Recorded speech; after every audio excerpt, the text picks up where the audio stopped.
దేవుని పరిశుద్ధ నామానికే దేవుని పరిశుద్ధ నామానికే మహిమ కలుగును గాక. మన ప్రభును ప్రియరక్షకును అయిన యేసు ప్రభు యొక్క నామంలో దేవుని సన్నిధికి కూడి వచ్చిన మీ అందరికీ కూడా మరి పేరు పేరు వరుసన నా వందనాలు చెల్లిస్తున్నాను. అయితే నా ప్రియమైనటువంటి వలన ఈ యొక్క పరిశుద్ధ గ్రంథమైనటువంటి బైబిల్లో అనేకులు ఉపవాసం చేశారు. 50 దినాలు చేశారు. ఆ తర్వాత మోషే 40 దినాలు చేశారు. అలాగే 21 దినాలు చేశారు. వారు ఆ ఉపవాస దీక్ష ముగించేటప్పటికి మరి మరి ఆత్మీయంగా మరికొన్ని ఫలాలను వరాలను పొందుకున్నారు. ఆ రీతిగానే మనము కూడా ఉపవసిస్తూ ఉంటుండగా మన ప్రాణాత్మ దేహాలను ఆయనకు సమర్పించి ఈ ఉపవాస ప్రార్థనలో ఏది మనల్ని ఆటంకపరచకుండా మనకు అడ్డు తగలకుండా మనం ఏం చేయాలి అంటే దేవుని వైపే చూడాలి, దేవునికి సమయం ఇవ్వాలి. మనం దేవునికి సమయం ఇవ్వటానికి మనకు చాలా వరకు కూడా ఏంటంటే కుదరట్ల. 5 దినాల్లో ఉద్యోగాలు అంటున్నారు, పనులు అనుకుంటున్నారు, మరి దేవునికి సమయం ఇవ్వటల్లా. కనుకనే దేవుడు మనను మరి జ్ఞాపకం చేసుకుంటున్నాడు. మనకు ఒక ఆశను నిరీక్షణను కలగజేశాడు. ఉపవసించి ప్రార్థించమని, ఉపవాసం ఉండి నా సన్నిధికి రండి అని. ఆ ఉపవాసము ఎంత బలమైనదో గత 17 రోజులుగా మీరు ఉపవసించి దేవుని సన్నిధికి వచ్చి దేవుని యొక్క శక్తిని మీరు పొందుకుంటున్నారు నా ప్రియమైనటువంటి వాళ్ళరా. అయితే ఆది కాండం నా ప్రియమైన వాళ్ళరా మరి 41వ అధ్యాయంలో 41వ వచనం నుంచి చూద్దాం. మరియు ఫరో చూడుము, ఐగుప్తు దేశం అంతటి మీద నిన్ను నియమించి ఉన్నానని యోసేపుతో చెప్పెను. మరియు ఫరో తన చేతినున్న తన ఉంగరం తీసి యోసేపు చేతికి పెట్టి సన్నపు నారబట్లను అతనికి తొడిగించి అతని మెడకు బంగారు గొలుసు వేసి తన 2వ రథము మీద అతన్ని ఎక్కించెను. అప్పుడు వందనము చేయుడని అతని ముందర జనులు కేకలు వేసిరి. అయితే అట్లు ఐగుప్తు దేశం అంతటి మీద అతనిని నియమించెను.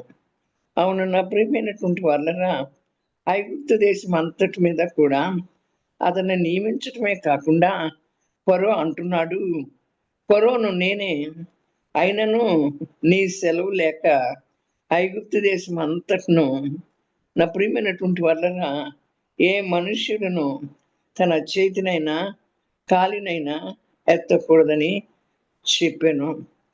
సరే చాలండి.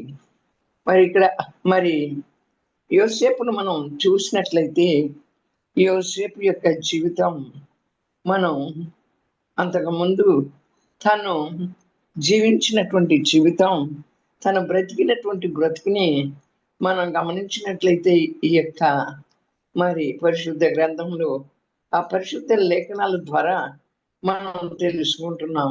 యోసేపుని నా ప్రియమైనటువంటి వలన తన తండ్రి బాగా ప్రేమించాడు. అయితే ప్రేమించి అతనికి ఒక మరి నా ప్రియమైన వస్త్రాన్ని, పట్టు వస్త్రాన్ని ధరింపచేశాడు. అయితే ఆ తండ్రి తల్లిదండ్రులకు ఉన్నటువంటి ఆ బిడ్డలందరిలో కూడా యోసేపు చిన్నవాడు. యోసేపు చిన్నవాడు కనుక ఆయనని నా ప్రియమైన వలన మరి ఆయన ప్రేమించాడని, ఆయన ఎందుకు మమ్మల్ని ప్రేమించట్లేదని, అంతేకాకుండా మరి నువ్వు అతనికి ఆ వస్త్రాన్ని ధరింపచేశాడని వారికి చాలా కోపం ఉంది, వారికి చాలా బాధ ఉంది. నా ప్రియమైన వాళ్ళరా, దేవుడు అలాగే నిన్ను నన్ను కూడా ఎన్నుకుని అయితే మరి ఆయన యొక్క ప్రేమను బట్టి, ఆయన యొక్క ప్రణాళికను బట్టి ఇక్కడ యోసేపు మీద దేవుని యొక్క ప్రణాళిక ఉంది. యోసేపు మీద దేవుని యొక్క చిత్తం జరగాల్సింది ఉంది. అందుకనే ఆయన అతనికి నా ప్రియమైన వలన ఒక పట్టు వస్త్రాన్ని ధరింపచేశాడు. అయితే అలాగే దేవుడు మనలను కూడా, మన మీద కూడా దేవునికి ఒక ప్రణాళిక ఉంది. దేవుని యొక్క చిత్తం ఉంది. ఎలాగా యోసేపుని ప్రేమించాడు తండ్రి, మనలను కూడా ఆ తండ్రి ప్రేమించి తన యొక్క ఏకైక కుమారుణ్ణి, తన యొక్క అద్వితీయ కుమారుణ్ణి మన కోసం ఈ భూమి మీదకి పంపించాడు. నా ప్రియమైన వాళ్ళరా, అయితే ఆ పంపబడినటువంటి ఆ అద్వితీయ కుమారుడు, ఏకైక కుమారుడు ఏం చేశాడు నా ప్రియమైన వాళ్ళరా?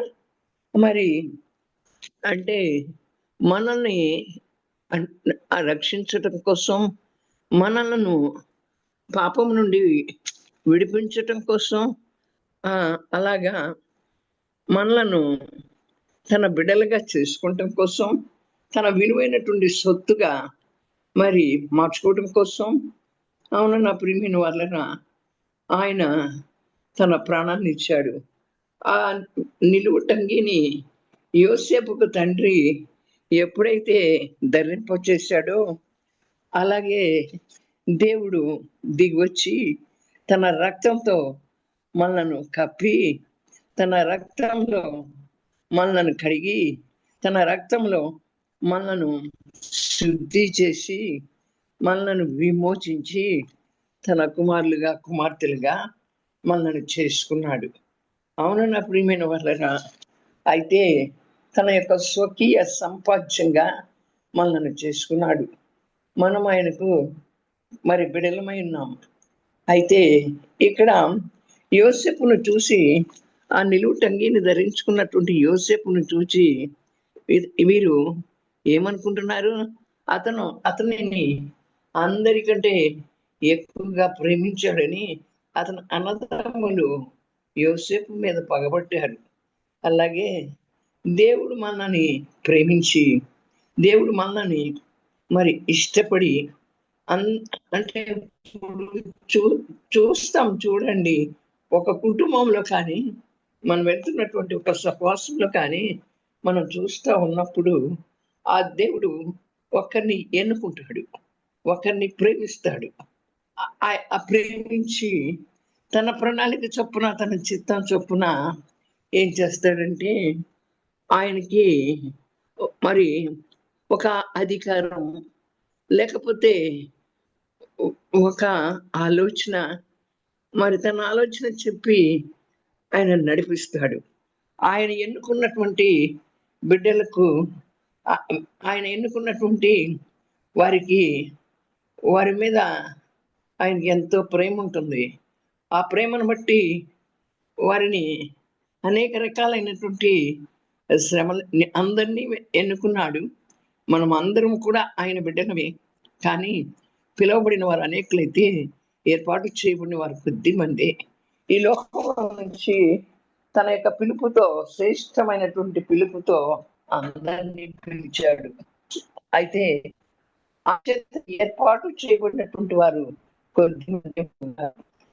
ఏర్పాటు చేయబడినటువంటి వారు ఈ లోకంలో ఏ పరిస్థితిలో అనానుకూల పరిస్థితులు ఎదుర్కొంటారు, శ్రమను ఎదుర్కొంటారు. మరి చాలా అంతగా మరి తన చుట్టూ ఉన్నటువంటి వారిలో దేవుడు వీరిని ఏర్పరచుకుని ఆయన ఘనత నిమిత్తము ఎంచుకున్నటువంటి పాత్రగా ఆయన చేసినప్పుడు, ఆయన ఇచ్చేటువంటి ఘనతను బట్టి, ఆయన ఇచ్చేటువంటి, ఆయన ప్రేమించేటువంటి ప్రేమను బట్టి అందరూ కూడా ఏం చేస్తారంటే అసూయపడతారు, ద్వేషిస్తారు. తండ్రి వారినే ప్రేమించి వారికి అధికారం ఇచ్చాడు అనుకుంటారు. కాదు, కానీ అక్కడ అది దేవుని యొక్క ఏర్పాటు అని తెలుసుకోలేరు. ఆ దేవుని యొక్క ఏర్పాటు, దేవుని యొక్క చిత్తం అని ఎరగలేరు. నా ప్రియమైనటువంటి వాళ్ళరా, ఎందుకంటే ఆత్మీయంగా వారి మనోనేత్రాలు తెరవబడలా, ఆత్మీయ జీవితం లోతుకి నడిపించబడలా. ఎప్పుడైతే మన ఆత్మీయ జీవితం లోతుకు నడిపించబడుతుందో, మనోనేత్రాలు ఎప్పుడైతే మన తెరవబడతాయో, అప్పుడు మనం ఎందుకు దేవుడు ఇలా చేశాడు అని చెప్పి మనం ఆలోచిస్తాము.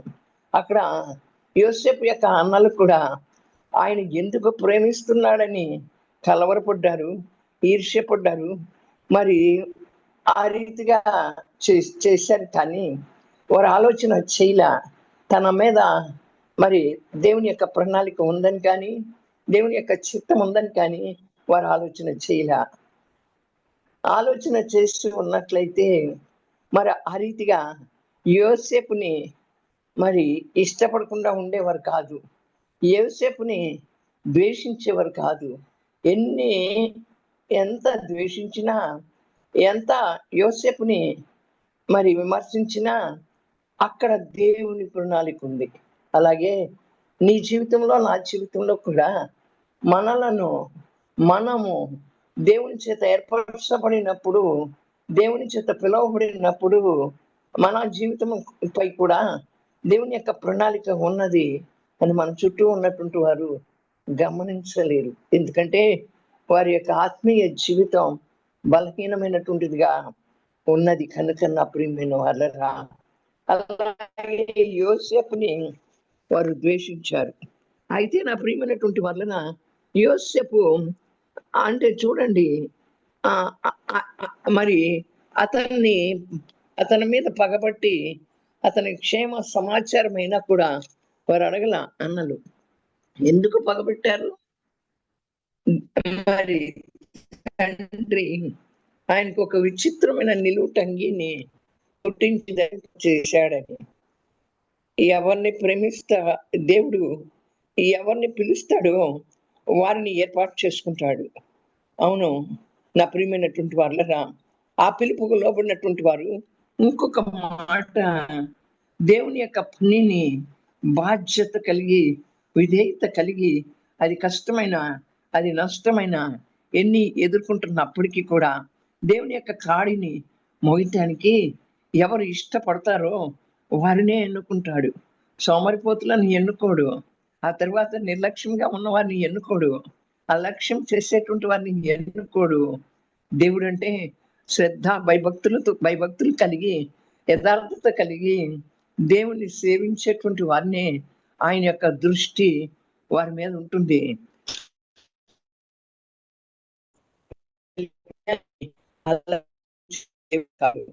అవును నా ప్రియమైన వాళ్ళరా, విరిగి నలిగినటువంటి హృదయాలకు దేవుడు దగ్గరగా ఉంటాడు, దేవుడు సమీపంగా ఉంటాడు. ఆ రీతిగా దావీదు మహారాజు విరిగి నలిగినటువంటి హృదయం కలవాడు కనుక ఆయనని ఎన్నుకున్నాడు. అవును నా ప్రియమైన వాళ్ళరా. అయితే మనుషులు పైవేషాన్ని చూస్తారు, కానీ మరి దేవుడు మన హృదయాంతరంగాలను చూస్తాడు. అది ఏంటి అంటే వీరి ఆశ ఎలా ఉంది, వీరి యొక్క ప్రవర్తన ఎలా ఉంది, వీరి యొక్క ఆలోచన ఎలా ఉంది. నా సన్నిధికి వస్తున్నారు కానీ దేని మీద దృష్టి పెడుతున్నారు అనేటువంటిది దేవుడు చూస్తాడు. నిజం, ఆకాశం నుండి నన్ను వెతుకువారు కలరేమో అని, వివేకము కలిగి నన్ను వెతుకువారు కలరేమోనని దేవుడు చూస్తూ ఉన్నాడు. ఆ రీతిగా దేవుడు మనల్ని చూచినప్పుడు, ఓహో ఈమె నా ప్రణాళికలో ఉంది, ఈమె నా పనిని తుదముట్టిస్తుంది, ఈయన నా ప్రణాళికలో ఉన్నాడు, ఈయన నా పనిని తుదిముట్టిస్తాడు అని చెప్పి నిన్ను నన్ను గమనించి ఆయన దృష్టికి మనం యోగ్యంగా, ఆయన దృష్టికి మనం వ్యర్థమైనటువంటి వాటిని ప్రేమించక, ఈ లోకాన్ని ప్రేమించక ఆయన్ని ప్రేమించేటువంటి వారంగా మనం కనపడినట్లయితే ఆయన ఏం చేస్తాడు నా ప్రియమైన వలన మన పైన ఒక ప్రణాళికను పెడతాడు, మన పైన తన పని భారాన్ని పెడతాడు, మన పైన తన కాడిని మోపుతాడు. అంతేకాకుండా మనం చూస్తే మరి యోసేపు కల కన్నాడు. అయితే అది అతను తన అన్నదమ్ములకు తెలియచెప్పినప్పుడు వారు ఏం చేశారంటే అతని మీద పగబట్టారు. ఎందుకు పగబట్టారు? అప్పుడు వాళ్ళని చూసి యోసేపు అంటాడు, నేను కనినటువంటి కలను మీరు వినండి. మన మీద నా దేవుడు మనతో మాట్లాడాడని మనం చెప్తా ఉన్నప్పుడు కూడా, మరి మనమంటే ఇష్టం లేనటువంటి వారు, మనమంటే దూషించేవారు, మనమంటే ఈర్ష్యపడేటువంటి వారు ఆ కళను కూడా విన్నారు. ఆ మాటలను కూడా విన్నారు. ఇదో పిచ్చిలే, ఈ దేవుని పిచ్చి, పిచ్చి ఆళ్ళు కాబట్టే ఈ రీతిగా చెప్తా ఉన్నారని ఆలోచన చేస్తారు కానీ, ఆ మాటను పట్టించుకునేవారుగా ఉండరు. ఆ మాట కొరకు ఆమె చెప్పే మాటని సమాధానంగా వినేటువంటి వారుగా ఉండరు. అట్లాగే యోసేపు ఎప్పుడైతే తనకు కల వచ్చిందని చెప్పాడో, ఆ కలను గురించి తన సహోదరులతో చెప్తా ఉన్నప్పుడు వారు వినాలా, వారు పట్టించుకోలా. అదేమంటే ఇతను చూడండి నా ప్రియమైన వాళ్ళరా, ఆ కల ఏంటనేటువంటిది యోసేపు చక్కగా చెప్పాడు. ఏమని చెప్పాడు? మనం ఒక పొలంలో ఉన్నాం. ఆ పొలంలో పనలు కడుతూ ఉన్నాం. నా పన లేచి నిలిచుంది. నా పనలు మీ పనలు వాళ్ళ పనలు యోసేపు పనను చుట్టుకుని మరి యోసేపు యొక్క పనకు సాష్టాంగ నమస్కారం, సాష్టాంగపడి నమస్కారం చేశారని చెప్పాడు. అప్పుడు ఆ సహోదరులు అంటారు, అతని సహోదరులు, నువ్వు మమ్మల్ని ఏల్తావా? అవును. మా మీద అధికారిగా ఉంటావా? అని అతన్ని అంటారు. అతన్ని కలలను బట్టి అంటే ఇక్కడ చెప్పాడు కదా యోసేపు, చేలో పనలు ఉన్నాయి. అయితే ఆ చేలో ఉన్నటువంటి ఆ ప ఆ పనలు మనం కడతా ఉన్నప్పుడు ఒక పన లేచి నిలబడింది. ఆ పన మిగతా పనులన్నీ కూడా ఆ లేచి నిలబడినటువంటి పనను చుట్టుకున్నాయి. ఆ పనకు సాష్టాంగ నమస్కారం చేశాయి అని చెప్పాడు. అయితే ఆ పన ఎవరు? తన ఆ పన అదే యోసేపు, మిగతా పనులు ఎవరు? సహోదరులు. అప్పుడు వారికి ఇంకా కోపం వచ్చింది. మేము ఆ పన ఆ పనకు ఇవన్నీ కూడా ఈ పనులన్నీ కూడా నమస్కారం చేస్తున్నాయి అంటే మరి నిశ్చయంగా నీవు మమ్మల్ని ఏల్తావా అని చెప్పి అతని కల చెప్పినప్పుడు ఆ మాటలను బట్టి అతని మీద మరింతగా పగపట్టారు. అవును నా ప్రియమైన వాళ్ళరా. అయితే వెంటనే ఇక్కడ మన ఆత్మీయ జీవితంలో కూడా కొన్ని సార్లు దేవుడు మనతో మాట్లాడతాడు. కళ ద్వారా మాట్లాడతాడు, దర్శనం ద్వారా మాట్లాడతాడు, వాక్యం ద్వారా మాట్లాడతాడు. మనల్ని దర్శించినప్పుడు కళ ద్వారానైనా, దర్శనం ద్వారానైనా, వాక్యం ద్వారానైనా దేవుడు మనల్ని దర్శించినప్పుడు దాన్ని గూర్చినటువంటి వివరణ మనం ఆ వచ్చినటువంటి కళను గురించి మనం ఎవరి దగ్గర మాట్లాడకూడదు. ఎవరి దగ్గర చెప్పకూడదు. ఎవరి దగ్గర చెప్పాలి? దేవుని దగ్గరే చెప్పాలి. నీకు అర్థం కాలేదు, నాకు అర్థం కాలేదు అంటే, నువ్వు నాకిచ్చిన ఈ కళ ఏంటి ప్రభువా? ఈ దర్శనానికి అర్థం ఏంటి ప్రభువా? అని మనం దేవుణ్ణి అడగాలి. ఇక్కడ ఎప్పుడైతే చెప్పాడో తనకొచ్చినటువంటి కళను వారు మరింతగా పగబట్టారు. మరింత యూసుఫ్ మీద సహోదరులు కూడా మనం ఏం చేస్తామంటే ఒక్కొక్కసారి సంతోషాన్ని పట్టలేక నాకు ఈ కల వచ్చింది, నాకు ఈ దర్శనం వచ్చింది, దేవుడు నాతో ఇలా మాట్లాడాడు అని చెబుతాం. అప్పుడు వాళ్ళు ఏమనుకుంటారంటే, ఓహో, అబ్బో, ఇతనే ఈమె పెద్ద భక్తురాలా, దేవుడు ఈమెతోనే మాట్లాడుతున్నాడా అని ఈర్ష్యపడతారు, మనల్ని ఎగతాళి చేస్తారు, హేళన చేస్తారు. అటువంటి సందర్భాల్ని మనం కూడా యోసేపు వలె ఎదుర్కోవలసి వస్తుంది కనుక మన కళల గురించి ఎవరికి కూడా మనం చెప్పకూడదు. ఆ కళ కళ మనకు వచ్చినప్పుడు ఎదుటి వారికి చెప్తే వారికి మన మీద ఈర్ష్య భావం కలుగుతుంది. అప్పుడు ఆ కళ కూడా నెరవేరకుండా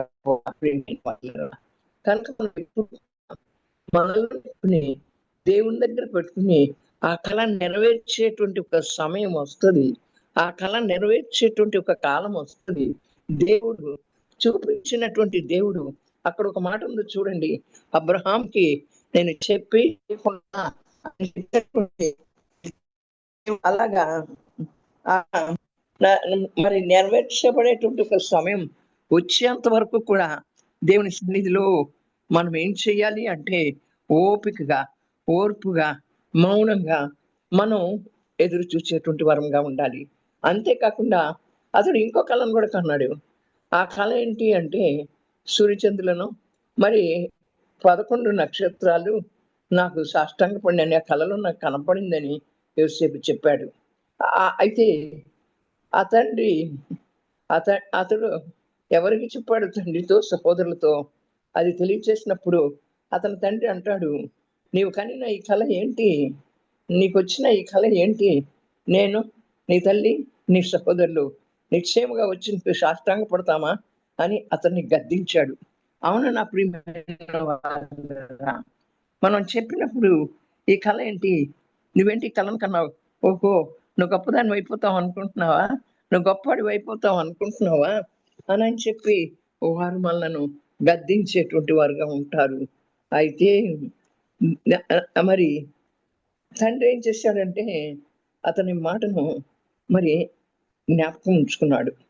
అయితే నా ప్రియమైనటువంటి వాళ్ళగా మరి వీళ్ళందరూ కూడా మందలను మేపటానికి వెళ్ళారు షెకెంకి. అప్పుడు తండ్రైన మరి యోసేపుని చూచి అంటాడు, నీ సహోదరులు షెకెంలో మందను మేపుతున్నారు కదా, నేను వారి యొద్దకు పంపిస్తాను. మరి అయితే నా ప్రియమైన వాళ్ళరా అలా పంపిస్తాను, నువ్వు రమ్మనమని యోసేపును పిలిచినప్పుడు యోసేపు అలాగేనని చెప్పి మంచిదని అతనితో చెప్పినప్పుడు అప్పుడు నువ్వు వెళ్ళి నీ సహోదరి క్షేమాన్ని, మంద క్షేమాన్ని తెలుసుకుని నాకు వర్తమానం తెమ్మని అతనితో చెప్పాడు. అయితే నా ప్రియమైన వాళ్ళగా ఎక్కడి నుంచి పంపించాడు? హెబ్రోను లోయలో నుండి అతను పంపాడు. అతను అంటే ఆ రీతిగానే దేవుడు మన చుట్టూ ఉన్నటువంటి వారిని గురించి కూడా మనకు చూపించి మనతో మాట్లాడతాడు. అది కుటుంబమే కానీ నువ్వు పనిచేస్తున్న ఉద్యోగస్తు నువ్వు నిజంగా కూడా దేవునితో నిత్య నివాసి అయినటువంటి సత్య స్వరూపి అయినటువంటి ఆ దేవునితో పవిత్రమైనటువంటి సంబంధాన్ని, పవిత్రమైనటువంటి స్నేహాన్ని, పరిశుద్ధమైనటువంటి సంబంధాన్ని కలిగి ఉన్నప్పుడు దేవుడు మన చుట్టూ ఉన్నటువంటి వారి గురించి కూడా మాట్లాడతాడు. ఆ రీతిగానే తన తల్లిదండ్రుల గురించి, అలాగే తన సహోదరుల గురించి మాట్లాడాడు. ఎవరితో? యోసేపుతో. యోసేపుని పిలిచి నువ్వు వెళ్ళి వారు షెకెంలో ఉన్నారు కనుక వారి క్షేమాన్ని కనుక్కొని రమ్మనమని చెప్తాడు. అప్పుడు యోసేపు ఆ క్షేమాన్ని తెలుసుకొని నాకు వర్తమానం చెప్పు అన్న తండ్రితో మరి ఆ పొలానికి వెళితే అటు ఇటు తిరుగుతున్నప్పుడు అక్కడ తన సహోదరులు కనపడలా. అక్కడ ఉన్నటువంటి మరి ఒక మనుష్యుడు ఏమంటున్నాడు, నువ్వేమి వెతుకుతున్నావు అని అడిగితే యోసేపు అంటాడు, నేను నా సహోదరులను వెతుకుతున్నాను. వారు ఎక్కడ మందను మేపుతున్నారో అది నాకు తెలియచేయండి. ఆ మనుషుడు ఏం చెప్పాడు, ఇక్కడి నుండి వారు సాగి వెళ్ళిపోయారు. ఎక్కడికి వెళ్ళారు? దూతానికి వెళదాం రండి అని చెప్పుకున్నారని మనుషుడు యోసేపుతో చెప్పాడు. అవును నా ప్రియమైన వాళ్ళరా, అతను యోసేపు కూడా అతనిలో కోపం లేదు. నన్ను కించపరిచారే, నన్ను హేళన చేశారే, నన్ను అవమానపరిచారే అనేటువంటి కోపం లేదు. తాను తగ్గించుకున్నాడు. ఇక్కడ యోసేపును చూస్తే మరి ఆ ప్రణాళిక, దేవుని యొక్క ప్రణాళిక, దేవుని యొక్క చిత్తం నెరవేర్చబడాలి అంటే మరి మనం కూడా మనం చూసి అనేకులు హేళన చేస్తూ ఉన్నప్పుడు ఏమంటే మనం కోపం తెచ్చుకోకూడదు, మనం బాధపడకూడదు. అది దేవుని చిత్తం. నన్ను చూసినటువంటి వారు చాలా మంది నన్ను చాలా హేళన చేస్తారు. అవును నా ప్రియమైన వాళ్ళరా, ఎందుకంటే ఈ లోకంలో లాగా నేను మంచి పట్టు వస్త్రాలు ధరించనని, నేనేమి ఆభరణాలు పెట్టుకోనని, ఇది ఒక పిచ్చిది, ఇది ఏమి చెప్తుంది అని అనుకుంటా అని అంటారు. చాలామంది అలా అన్నటువంటి వారు చాలామంది ఉన్నారు. అది నాకు తెలుసు. అయినప్పటికీ కూడా నేను పట్టించుకోను. ఎందుకంటే దేవుడు నాతో మాట్లాడి నీ జీవితాన్ని ప్రతిష్ఠించుకోమన్నప్పుడు మన జీవితాన్ని మనం ప్రతిష్ఠించుకోవాలి.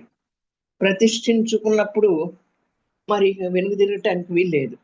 నాగటి మీద చెయ్యి వేసి వెనుదిరుగువాడు నా రాజ్యానికి వారసుడు కాడు అంటాడు. ఆ రీతిగా హేళన చేసి ఎగతాళి చేసినా కూడా నా దేవుడు నాతో ఉన్నాడు.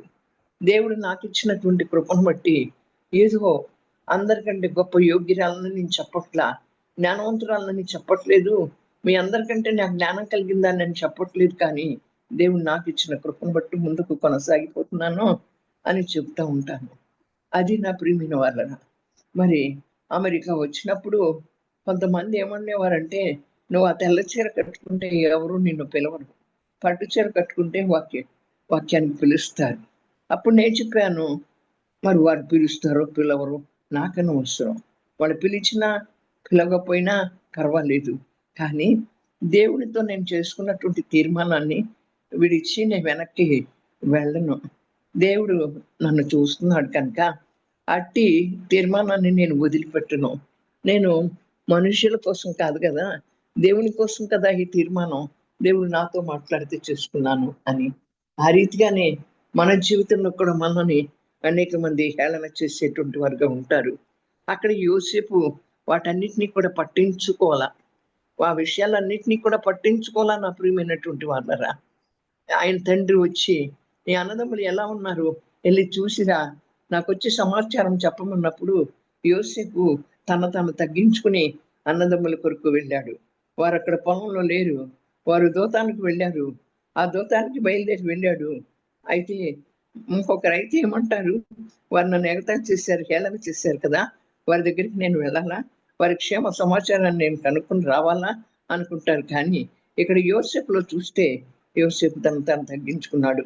దేవుని ఏర్పాట్లో, ప్రణాళికలో, దేవుని చిత్తంలో ఉన్నటువంటి వారిలో దేవుని తగ్గింపు కనపడుతుంది. తను తగ్గించుకున్నవాడు హెచ్చించబడతాడు, తను హెచ్చించుకున్నవాడు తగ్గించబడతాడు అని రాయబడి ఉంది నా ప్రియమైనటువంటి వాళ్ళరా.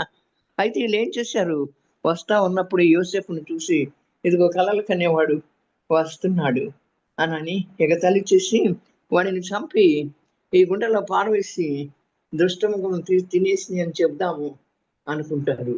అనుకోవటమే కాకుండా అప్పుడు వీడి కళ్ళేమంటాయో అని ఒకరితో ఒకరు మాట్లాడుకుంటున్నారు. ఆ మాట విని మనం వాడిని చంపొద్దని చెప్పి వారి చేతుల్లో పడకుండా అతన్ని విడిపించాడు. ఎవరు? రూబేను అతన్ని విడిపించాడు ఆ సహోదరుల చేతిలో పడకుండా. మనం ఎంతగానో దేవుని దగ్గర ఉపవసించి ప్రార్థన చేసి ఉన్నప్పుడు దేవుడు మనతో మాట్లాడిన మాటను ఇతరులకు మనం తెలియచేయాలి. ఇతరుల గురించి మాట్లాడినా, మన కుటుంబంలో ఉన్నటువంటి వ్యక్తుల గురించి మాట్లాడినా మనం తెలియచేయాలి. మనం తెలియచేస్తే వారేమంటారు తెలుసా, ఆహా దేవుడు నీతో చెప్పాడా, ఆహా దేవుడు నీతో మాట్లాడాడా. మొన్నకి ఇన్సిడెంట్ జరిగింది. ఏంటి అంటే, ఒక అబ్బాయిని గురించి మరి ఒక పాట ఉంది చూడండి. ఏమనంటే, నా జ్యేష్ఠ పుత్రుని నీకు ఇచ్చిన చాలునా, వేలాది నదులంతా విస్తార తైలం నీకు ఇచ్చిన చాలునా అనే పాట వినపడతా ఉంది. ఆ పాటని ఇలా వినపడతా ఉందని చెప్పినప్పుడు మరి వారికి ఏమనిపించిందో నాకైతే తెలియదు, కానీ నేనైతే ప్రార్థన చేస్తున్నాను, ప్రభువా నువ్వు వినిపించావు కదా ఈ పాట అని చెప్పి. అట్లా పట్టించుకోరు. అలాగే ఈ కలలు కనేటువంటి వాడిని ఎగతాళి చేసి ఈ గుంటలో పారేద్దాం రండి అనుకుంటారు. అయితే చూడండి నా ప్రియమైన వాళ్ళరా, ఆ సహోదరులకు దగ్గరికి ఆ యోసేపు వెళ్ళాడు. మరి ఆ యోసేపు తొడుక్కున్నటువంటి ఆ అంగిని తీసివేశారండి.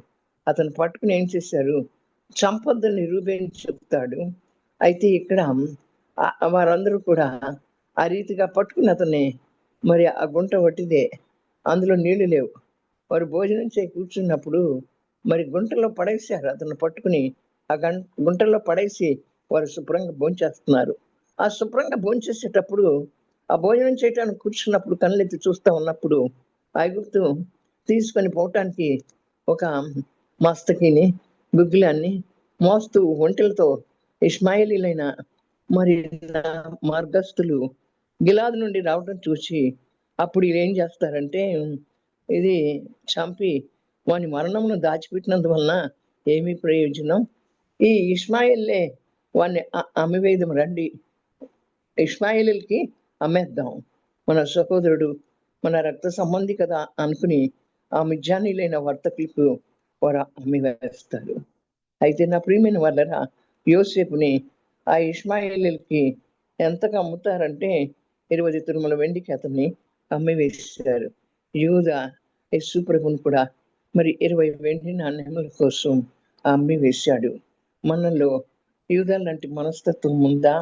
మనలో మరి యోసేపు యొక్క సహోదరుల మన చుట్టూ ఉన్నటువంటి వారిలో కానీ, అయితే మనల్ని గురించి ఆ యొక్క మరి ఆ సహోదరుల యొక్క మనస్తత్వం లాంటి మనస్తత్వం మనలో ఉందా? అయినప్పటికీ కూడా మనం ఏంటి, మనల్ని మనం తగ్గించుకుని మనకి కీడు చేసినటువంటి వారికి మనం ఆ కీడు చేయకుండా మన శత్రువునైనా ప్రేమించి మరి దేవుని యొక్క ప్రేమతో మనం ముందుకు కొనసాగవలసినటువంటి వారంగా ఉన్నాం. యోసేపు అంగీని తీసుకుని వారొక మేకపిల్లను చంపేసి దాని రక్తాన్ని ఆ అంగీకి పూసి మరి చనిపోయాడు అని తండ్రి దగ్గరికి తీసుకొచ్చి, అయితే నా ప్రియమైన వాళ్ళగా ఇది నీ కుమారుని అంగీ అవునో కాదు గుర్తుపట్టమన్నప్పుడు, మరి ఇది నా కుమారుని అంగీయే, దుష్ట ముఖములు మరి వాటిని తినివేసాయి. యోసేపు నిశ్చయంగా చేర్చబడ్డాడు. యోసేపు అంటే చేర్చబడ్డాడని తెలిసినప్పుడు యాకోబు ఏం చేశాడంటే, తండ్రి తన యొక్క బట్టలను చించుకుని మరి గోనెపట్ట కట్టుకుని అనేక దినాలు తన కుమారుని నిమిత్తం అంగలార్చాడు. నా ప్రియమైన వాళ్ళరా, ఈ బా గడిచిపోయినటువంటి ఈ జీవితంలో యోసేపు ఎదుర్కొన్నటువంటివి చాలా చాలా చాలా చెరసాల్లో వేయబడ్డాడు. ఆ చెరసాల్లో పొతీఫరు ఇంటికి వచ్చిన తరువాత పొతీఫరు భార్య ఆయన్ని ప్రేమించి పాపం చేద్దామని రమ్మని పిలిచినప్పుడు అతను ఆ పాపాన్ని పాపానికి దూరంగా పారిపోయాడు. ఆ పాపానికి ఎదురుగుండా లేడు. అయితే ఆమె యొక్క కుయుక్తితో అతని యొక్క మరి వస్త్రం, అయితే నా ప్రియమైన వాళ్ళరా తనను బలవంతం చేశాడని చెప్పి ఆమె ఏం చేసిందంటే భర్త రాగానే చెప్పింది. నా ప్రియమైన వాళ్ళరా, అప్పుడు ఆ భర్త కోపించి పొతీఫరు అతన్ని తీసుకుని వెళ్ళి ఆ యోసేపు మీద కన్ను వేసింది. అవును, అప్పుడు యోసేపు ఏమంటాడు అంటే, తన యజమాని కలిగిన అంత నాకు అప్పచెప్పాడు కానీ నిన్ను నాకు అప్పచెప్పలేదు అని ఆ భార్యతో అంటాడు. అవును నా ప్రియమైన వాళ్ళరా, మరి ఆమె ఆ బిడ్డని పిలిచినప్పుడు మరి అతను ఇంట్లోకి వెళ్ళినప్పుడు ఏం చేసిందంటే, ఆ ఇంటి మనుషుల్లో ఎవరినో అక్కడ లేనప్పుడు అప్పుడు ఆమె అతని వస్త్రాన్ని పట్టుకుని లాగింది. అయితే అతని యొక్క వస్త్రం ఆమె చేతిలోనే ఉంది. అతను పారిపోయాడు. ఇదంతా మనుషులను పిలిచి మరి ఆ రీతిగా అతన్ని అల్లరి చేసింది. అతను యజమాని వచ్చిన తర్వాత యోసేపుని ఎక్కడ పెట్టాడు? చెరసాల్లో పెట్టాడు. తీసుకుని వెళ్ళి చెరసాల్లో పెట్టాడు. నా ప్రియమైనటువంటి వాళ్ళరా, ఆ చెరసాల్లో పెట్టబడినప్పుడు అక్కడ ఇద్దరు ఉన్నారు. ఎవరు ఆ ఇద్దరు? మరి ఫరో యొక్క ఇద్దరు అక్కడ చెరసాల్లోకి వచ్చారు. నా ప్రియమైనటువంటి వాళ్ళరా, అయితే ఆ చెరసాల్లోకి వచ్చినప్పుడు వారిద్దరు కూడా 2 కలలు కన్నారు.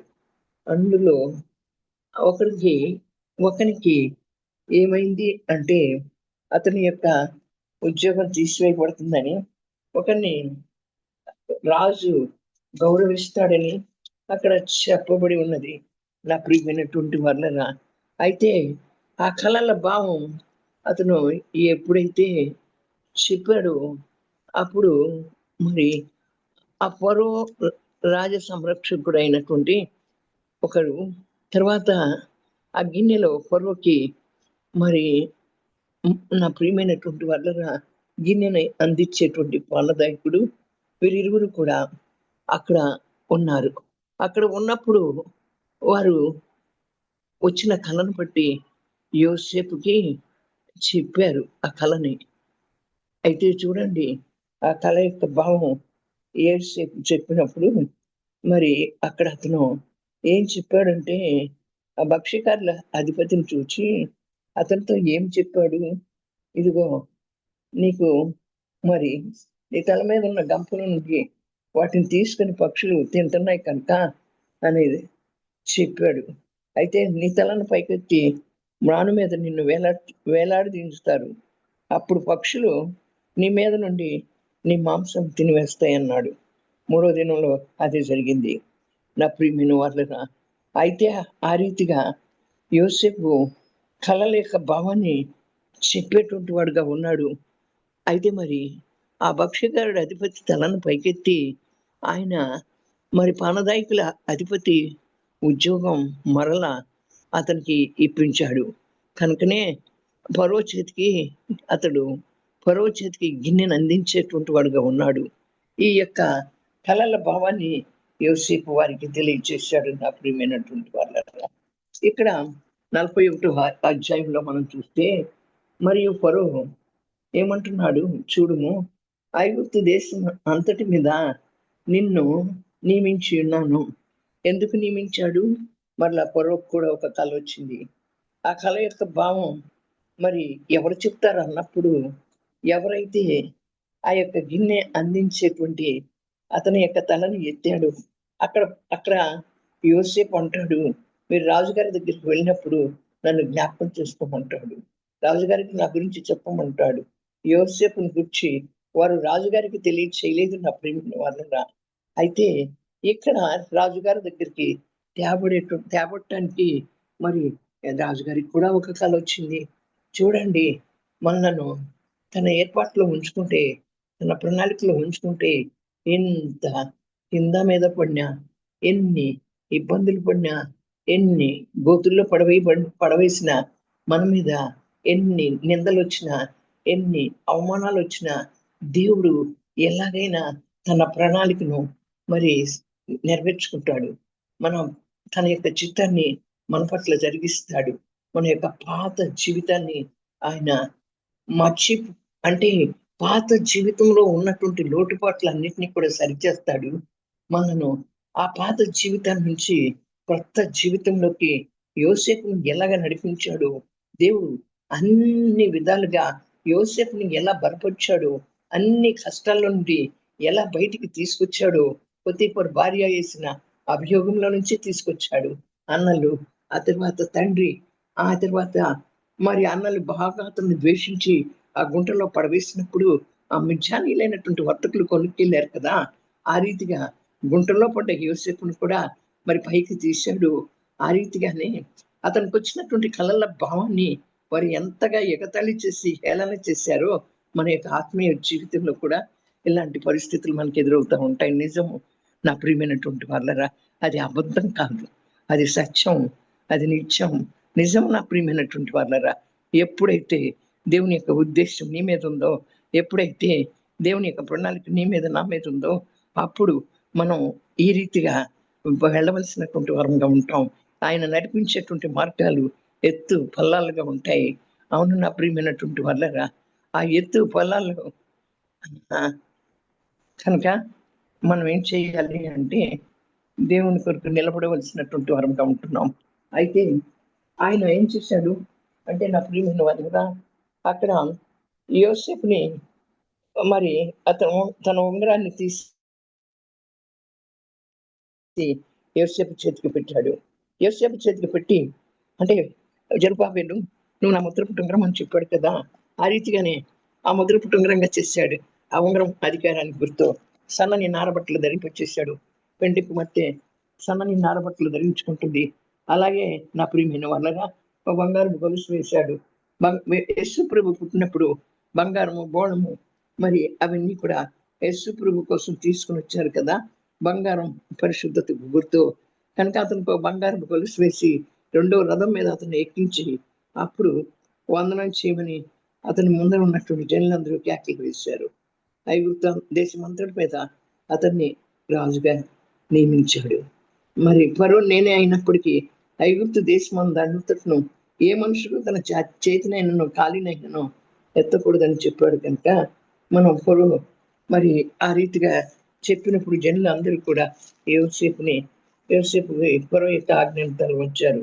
ఆ యోసేపు యొక్క పాత జీవితం ఆ రీతిగా మార్చబడింది. ప్రభు పరిశుద్ధుడా, మా పాత జీవితాలన్నింటినీ కూడా మార్చి యోసేపుకి ఏ విధంగా ఆ ఉంగరాన్ని తొడిగించాడో, నా తండ్రి మీకే స్తోత్రాలు పరు మెడలో గొలుసు వేశాడు, సన్నటి నరవస్త్రాలను ధరింపు చేశాడు. ఆ రీతిగా మా జీవితాలను కూడా చేయండి. నేను బలవర్తంగా ఉండినట్లు కృప చూపించమని త్వరగా రానైన యేసు ప్రభు యొక్క శక్తి కలిగిన నామంలో ప్రార్థించి పొంది నామ తండ్రి. ఆమేన్, ఆమేన్.